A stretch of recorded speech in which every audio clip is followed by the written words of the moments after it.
আন্ধাই পুরীর মানুষ আমি আন্ধাই ঘরের বাসিন্দা ও আল্লাহ ও আল্লাহ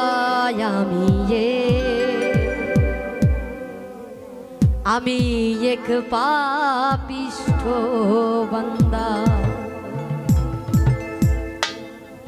আন্ধাই পুরীর মানুষ আমি